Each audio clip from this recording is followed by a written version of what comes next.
So hello everyone, आज के इस वीडियो में हम डिस्कस करेंगे contract and types of contract. ये हमारा 4th वीडियो है। इसके पहले हमने 3 वीडियो डाल चुके हैं। अगर आपने वो वीडियो नहीं देखे तो प्लीज़ जाके उसको देख लो। तो स्टार्ट करेंगे। Contract, an agreement enforceable by law is a contract. मैंने आपको पहले भी बताया था, एग्रीमेंट में अगर हम एनफोर्सिबिलिटी बाय लॉ ऐड कर देंगे तो वो बन जाता है कॉन्ट्रैक्ट। यहाँ पे नीचे डेफिनेशन दिया है, an agreement A contract is equal to an agreement plus enforceability at law. An agreement which is enforceable at law is a contract. An agreement which is not enforceable at law is said to be void. जो agreement जिसको हम court में जाके case file कर सकते हैं, मतलब जिसको वैलिड है, लॉ की नज़रों में वो वैलिड है, तो उसको बोलेंगे कॉन्ट्रैक्ट। और जो एग्रीमेंट जो एनफोर्सिबल बाय लॉ नहीं है तो वो वॉइड मतलब उसकी कोई वैल्यू नहीं है। A social agreement does not give rise to contractual obligation and is not enforceable in a court of law. Social agreement means जैसा कि रोज़ के आप फ्रेंड से बहुत सारे प्रॉमिस करते हो पर आप प्रॉमिस को फुलफिल नहीं करते हो, तो उसके खिलाफ आप कोर्ट में केस नहीं कर सकते, वो सोशल एग्रीमेंट में आएगा। जो एग्रीमेंट को एनफोर्सिबिलिटी बाय लॉ है और वो लॉ के नज़रिए में वैलिड है, उसी को हम एग्रीमेंट बोल सकते हैं। तो हम ऐसा बोल सकते हैं, agreement is a wider term and contract is a narrow term. क्योंकि हर कॉन्ट्रैक्ट एग्रीमेंट होता है पर हर एग्रीमेंट कॉन्ट्रैक्ट नहीं होता। यहाँ पे स्टेटमेंट है, every contract is an agreement but every agreement is a not a contract. क्योंकि उसको एग्रीमेंट को कॉन्ट्रैक्ट बनने के लिए उसमें एनफोर्सिबिलिटी बाय लॉ ऐड होना चाहिए, तभी जाके वो कॉन्ट्रैक्ट बनेगा। अभी हम देखेंगे काइंड्स ऑफ कॉन्ट्रैक्ट, मतलब types of contract. First, voidable contract. ये वॉइडेबल से आपको समझ में आता है ये जिसको अवॉइड किया जा सकता है। Voidable contract means an agreement which is enforceable by law at the option of one or more of the parties thereto but not at the option of the others or others, it is a voidable contract. मतलब आपने कुछ agreement किया, but जो time पे आपने agreement किया तो आपका फ्री कंसेंट नहीं था वो टाइम पे एग्रीमेंट के लिए, तो आप बाद में जाके, क्योंकि वो एग्रीमेंट तो अभी वैलिड है क्योंकि आपने उस पर साइन किया है, तो बाद में आप जाके कोर्ट में स्यू फाइल कर सकते हो। तो वो जो आप कोर्ट में केस फाइल करोगे तो वो अगर तो आप ही जाके कोर्ट में केस फाइल कर सकते हो उसके खिलाफ, क्योंकि आपके साथ गलत हुआ है। तो वो कॉन्ट्रैक्ट को बोलेंगे वॉइडेबल कॉन्ट्रैक्ट, मतलब उसको अवॉइड कर सकते हैं। वो वैलिड कॉन्ट्रैक्ट है पर उसको बाद में वॉइड कर सकते हैं, इसके लिए इसका नाम है वॉइडेबल कॉन्ट्रैक्ट।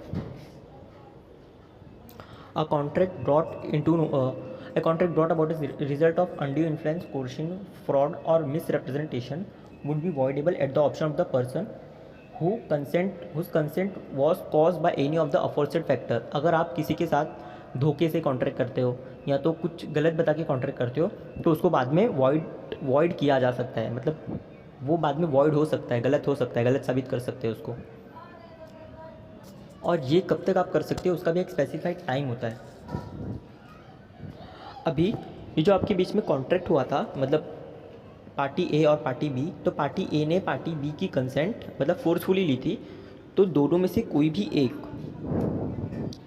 भी एक पार्टी अगर कोर्ट में प्रूफ कर देती है कि मेरी फ्री कंसेंट नहीं थी, मतलब इन अपने केस में बी पार्टी अगर कोर्ट में प्रूफ कर देती है कि मेरी फ्री कंसेंट नहीं थी, तो वो कॉन्ट्रैक्ट वॉइडेबल माना जाएगा। अभी difference between void and voidable contract. A voidable contract takes its full and proper legal effect until it is set aside.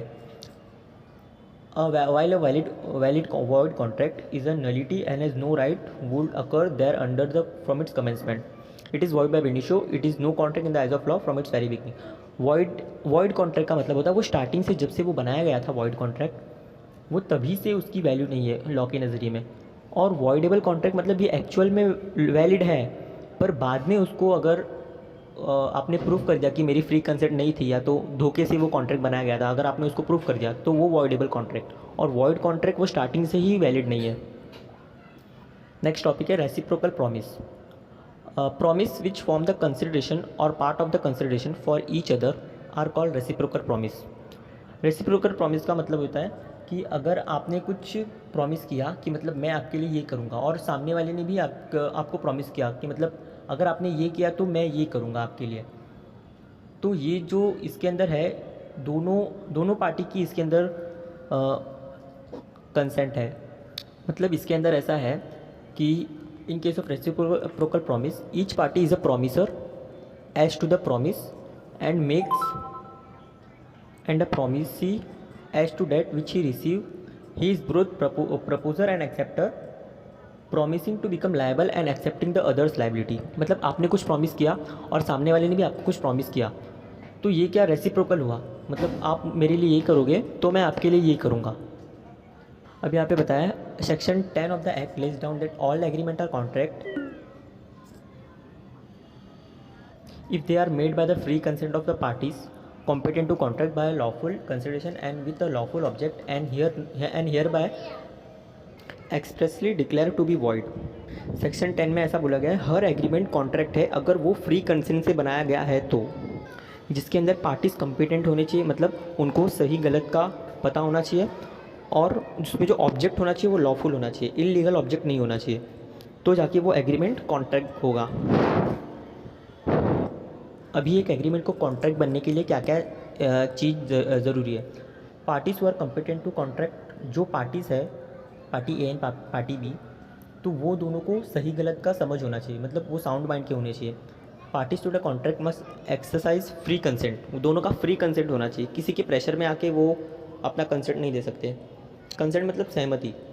It must be for a lawful consideration and a lawful object. Lawful consideration मतलब जो आप बदले में दोगे वो legal होना चाहिए, कुछ इलीगल चीज़ नहीं होना चाहिए। और लॉफुल ऑब्जेक्ट मतलब अब ऐसे गन या फिर ड्रग्स ये सब का कंसिडरेशन नहीं कर सकते। और जो आपका एग्रीमेंट होना चाहिए 4th पॉइंट, वो आपका वॉइड नहीं होना चाहिए। मतलब स्टार्टिंग से ही वॉइड का मतलब था वैल्यू नहीं है कुछ उसकी लॉ के नज़रिए में। अगर आपके एग्रीमेंट में ये 4 चीज़ें हैं तो आपका एग्रीमेंट वैलिड है, तो आपका कॉन्ट्रैक्ट वैलिड है। All agreement are therefore not contract but all contract are agreement. तो आपको बहुत इंपॉर्टेंट आंसर है, ये एग्ज़ाम में क्वेश्चंस आते हैं। All agreement are contract, sorry, all agreement are therefore not contract but all contract are agreement. तो आपको ये सब पॉइंट्स लिखने हैं। अभी हम कॉन्ट्रैक्ट कौन कौन से बेसिस पे बनते हैं वो देखेंगे। According to its validity, according to its formation and according to its performance. Classification according to its validity. Agreement contract कब बनेगा, जब उसके अंदर ये 4 पॉइंट जो ऊपर हमने पढ़े थे वो अगर एग्रीमेंट के अंदर होगा तो वो वैलिड होगा। If one or more element is missing the contract is इधर वॉइडेबल, वॉइड, इलीगल और अनफोर्सेबल। अगर उसमें से कोई एक भी चीज़ मिसिंग है तो वो कॉन्ट्रैक्ट क्या हो जाएगा, वॉइडेबल, वॉइड, इलीगल और अनएनफोर्सेबल। वॉइडेबल कॉन्ट्रैक्ट ये हमने ऊपर भी पढ़ा था, जिसको हम वॉइड कर सकते हैं। Classification according to its validity के अंदर है वॉइडेबल कॉन्ट्रैक्ट, जिसको हम वॉइड कर सकते हैं, ये हमने ऊपर भी पढ़ा था। वॉइडेबल कॉन्ट्रैक्ट का एक एग्जांपल देख लेते हैं। A promise to sell his car to B for ₹3 lakh, his consent to the contract is obtained by use of force. A ने प्रॉमिस किया बी को कि अपनी कार 3 लाख में सेल करेगा, पर जो बी की कंसेंट थी वो उसने फोर्सफुली ली थी। तो ये केस में the contract is voidable at the option of A. जो बी था उसने ए को धमका के बोला था कि तुझे अपनी कार मुझे 3 लाख में सेल करनी होगी। तो ए में elect to be bound by it और ही में avoid the contract also become voidable. या तो ए वो कॉन्ट्रैक्ट के साथ कंटिन्यू कर सकता है या तो वो जाके कोर्ट में केस फाइल कर सकता है। वॉइडेबल कॉन्ट्रैक्ट के और एग्जांपल है, अगर ए पर्सन ने कुछ बी के लिए कुछ किया और बी को बोला कि तुम्हें भी बदले में ये करना होगा, तो ए ने तो अपना कंडीशन प्रॉमिस फुलफ़िल किया बट बी ने अपना प्रॉमिस फुलफ़िल नहीं किया, तो ये केस में भी ये कॉन्ट्रैक्ट वॉइडेबल हो सकता है। Example, A and B contract that B shall execute certain work for A for ₹20,000. B is ready and willing to execute the work as per the contract, but A prevents him from doing so. क्या हुआ यहाँ पे, A और B दो party थे। A ने बोला कि अगर तू मेरा ये काम करेगा तो मैं तुझे 20,000 दूंगा, और B ने वो काम किया पर A ने उसको 20,000 नहीं दिया। तो ये केस में क्या होगा, ये जो कॉन्ट्रैक्ट है वो वॉइडेबल है B के पॉइंट ऑफ व्यू से। मतलब बी वो कॉन्ट्रैक्ट को वॉइड कर सकता है, बी उसके खिलाफ कोर्ट में जाके केस कर सकता है। अभी हम देखेंगे void agreement and void contract. Void agreement हमने पहले भी देखा था, वॉइड अब इनिशियो होता है वो, मतलब जब से वो बनाया गया था तब से ही उसकी वैलिड नहीं, तब से वो उसका कुछ वैल्यू नहीं था। For example, agreement with minor, मतलब 18 साल से जो कम होते हैं, 18 ईयर से कम, उनके साथ अगर आप एग्रीमेंट करते हो तो वो स्टार्टिंग से ही एग्रीमेंट वॉइड होता है। और एग्रीमेंट विदाउट कंसिडरेशन, कंसिडरेशन मतलब मैंने बताया था कि आप बदले में कुछ देते हो, अगर एग्रीमेंट ऐसा है कि बदले में कुछ नहीं मिल रहा है तो वो केस में भी एग्रीमेंट आपका वॉइड होगा। वॉइड कॉन्ट्रैक्ट क्या होता है? A contract which cease to be enforceable by law becomes void when it cease to be enforceable. Section 2J, a contract when originally entered into may be valid and binding on the parties. For example, to import foreign goods become void with the sudden declaration of war and war restriction on foreign trade. मतलब आपने एक country के साथ trade किया, मतलब contract किया कि हम आपके कंट्री से गुड्स खरीदेंगे, और हमारी कंट्री में और जो कंट्री से आपने ऑर्डर किया है, हम दोनों की कंट्री में वॉर डिक्लेयर हो गया। तो ये केस में वो कॉन्ट्रैक्ट तो वैलिड था, पर ऐसे कंडीशंस आ गए थे जिसकी वजह से वो कॉन्ट्रैक्ट अपने आप वॉइड हो जाएगा। नेक्स्ट है illegal agreement. Illegal agreement is one which goes against the public policy or which is criminal in nature. Public policy means जो पब्लिक के अगेंस्ट जाके कुछ किया रहता है, कोई पॉलिसी को, पब्लिक को जो नुकसान होता है उसको बोलते हैं पब्लिक पॉलिसी के against. Which is criminal in nature and which is immoral, मतलब वो इमोरल, एथिकली राइट नहीं है, इल्लीगल एग्रीमेंट है वो। Unenforceable contract. An unenforceable contract is one which cannot be enforced in a court of law due to some technical defect. For example, when remedy is bare by law of limitation. Unenforceable contract में आप ऐसा बोल सकते हो कि कुछ, अगर समझ लो आपने कॉन्ट्रैक्ट बनाया और वहाँ पे पर्सन ए की जगह पे पर्सन बी का नाम टाइप हो गया गलती से, तो वो कॉन्ट्रैक्ट अनएनफोर्सिबल होगा, मतलब वो टेक्निकल डिफेक्ट की वजह से हुआ है।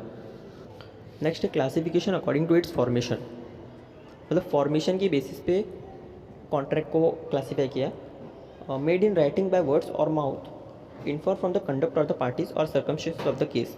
इसके अंदर भी 3 टाइप है, एक्सप्रेस कॉन्ट्रैक्ट, इम्प्लाइड कॉन्ट्रैक्ट और कॉजी कॉन्ट्रैक्ट। एक्सप्रेस कॉन्ट्रैक्ट मतलब जो आप वर्ड्स में लिखते हो, या वर्ड्स में या फिर रिटन में एक्सप्रेस करते हो, आप अपना जो आपका ऑफ़र आपको देने का रहता है वो आप एक्सप्रेस करके बताते हो। When the offer or acceptance of any promise is made in words, the promise is said to be express. Section 9, an express promise result into express contract. आप वर्ड्स में बोलते हो, उसको एक्सप्रेस करते हो, तो वो एक्सप्रेस कॉन्ट्रैक्ट। इम्प्लाइड कॉन्ट्रैक्ट ये बाय एक्ट होता है, मतलब आपने कुछ बोला नहीं, खाली आपने वो एक्ट किया जिसकी वजह से आप लाइबल हो गए वो चीज़ के लिए। इम्प्लाइड कॉन्ट्रैक्ट में जैसे कि आप बस में जाते हो तो बस वाले कंडक्टर के साथ आप पहले कॉन्ट्रैक्ट नहीं बनाते हो बैठोगे, हर दिन आपको बस में जाना है तो हर दिन आप कॉन्ट्रैक्ट नहीं बनाओगे, तो आप क्या खाली बस स्टॉप पे जाके खड़े हो जाते हो, तो वो इम्प्लाइड कॉन्ट्रैक्ट है। मतलब वो आपके एक्ट से ही पता चलता है कि आप बस स्टॉप पे खड़े हो तो आपको बस में चढ़ना है और आपको उसका पैसा देना है। इम्प्लॉयड कॉन्ट्रैक्ट मीन्स आप अपने एक्ट की वजह से वो कॉन्ट्रैक्ट में आ जाते हो। जैसा कि आप रेस्टोरेंट में गए तो आपको वेटर ने अंदर बुलाया, तो आप वहाँ पे ऐसा नहीं बोल सकते कि ये मुझे, आप वहाँ पे फिर वेटर ने आपको अंदर बुलाया तो आपने कॉफ़ी वॉफ़ी पी, तो आप बाद में ऐसा नहीं बोल सकते कि इसने मुझे अंदर बुलाया तो मैंने खुद से अंदर नहीं आया तो मुझे पैसा भी देना है कॉफ़ी का। आपके एक्ट की वजह से आप इनडायरेक्टली कॉन्ट्रैक्ट के अंदर आ गए, तो उसको बोलते हैं इम्प्लाइड कॉन्ट्रैक्ट। इसका एग्जांपल आप रेलवे का भी ले सकते हो, रेलवे का, ऑटो रिक्शा का, बस का। नेक्स्ट है कॉजी कॉन्ट्रैक्ट। कॉजी कॉन्ट्रैक्ट मतलब आपने ये बहुत इंपॉर्टेंट टॉपिक है quasi contract. Quasi contract is also called as implied contract. Such contract are implied by law, there is no contract in fact but it is implied by law. मतलब ये कोई actual contract नहीं है, पर यहाँ पे example लिखेंगे तो आपको और अच्छे समझ में आएगा। For example, T a tradesman leaves goods at C house by mistake, C treats the goods at his own, C is bound to pay for the goods even if there is no contract between the parties. तो ऐसा होता है बहुत बार कि delivery man आता है, delivery boy आता है, तो आपके घर पे गलती से गुड्स डिलीवर करके जाता है, तो आपने वो गुड्स मंगाया नहीं होता है, तो आपने वो गुड्स को यूज़ किया, तो आप उसके लिए इनडायरेक्टली लायबल हो गए। आपने कॉन्ट्रैक्ट में आपने कुछ कॉन्ट्रैक्ट नहीं किया है, पर आपने वो गुड्स को यूज़ किया, तो आप इनडायरेक्टली वो कॉन्ट्रैक्ट में आ गए, क्योंकि आपने वो गुड्स नहीं मंगाया था, वो किसी दूसरे का था। वो एक्चुअल कॉन्ट्रैक्ट नहीं है, पर वो कॉजी कॉन्ट्रेक्चुअल इन नेचर है। मतलब वो एक्चुअल में कॉन्ट्रैक्ट नहीं हुआ है, पर आपके एक्ट की वजह से, मतलब आपने किसी दूसरे की चीज़ यूज़ की, तो आप उसके लिए लायबल हो उसका पैसा देने के लिए। वो गुड्स का जो आपने यूज़ किया। नेक्स्ट है क्लासिफिकेशन अकॉर्डिंग टू परफॉर्मेंस। एक होता है एग्जीक्यूटेड कॉन्ट्रैक्ट और एक होता है एग्जीक्यूटरी कॉन्ट्रैक्ट। एग्जीक्यूटेड मतलब ये ईडी मतलब पास्ट टेंस, मतलब जो कॉन्ट्रैक्ट हो चुका है। एग्जीक्यूटरी मतलब पहले ही कॉन्ट्रैक्ट वो हो चुका है। For example A agrees to sell his car to B for ₹50,000 and B agrees to pay the price. A ने बी को बोला कि मैं तुमको कार बेचूंगा अपनी 50,000 में, और बी ने उसको कार की प्राइस 50,000 दे दी। तो ये क्या, कॉन्ट्रैक्ट खत्म यहाँ पे। तो ये होगा एग्जीक्यूटेड कॉन्ट्रैक्ट, कॉन्ट्रैक्ट खत्म। एग्जीक्यूटरी कॉन्ट्रैक्ट मतलब जो फ्यूचर में होने वाला है। Executory means that which remains to be carried in to effect. For example, A agrees to teach B for the next academic year and B agrees to pay him his tuition fees। मतलब A agree किया, A ने बोला कि मैं B को next academic year मतलब 2022 और 2023 के लिए पढ़ाऊँगा। तो ये जो एग्रीमेंट पास्ट में हुआ था उसको हम फ्यूचर में परफॉर्म करेंगे। तो ये अभी हुआ नहीं बट होने वाला है, तो इसको हम बोलते हैं एग्जीक्यूटरी कॉन्ट्रैक्ट। तो अभी नेक्स्ट लेक्चर में हम essential elements of a contract देखेंगे। तब तक के लिए आप चैनल को सब्सक्राइब कीजिए, अपने फ्रेंड्स ग्रुप में शेयर कीजिए। Thanks for watching.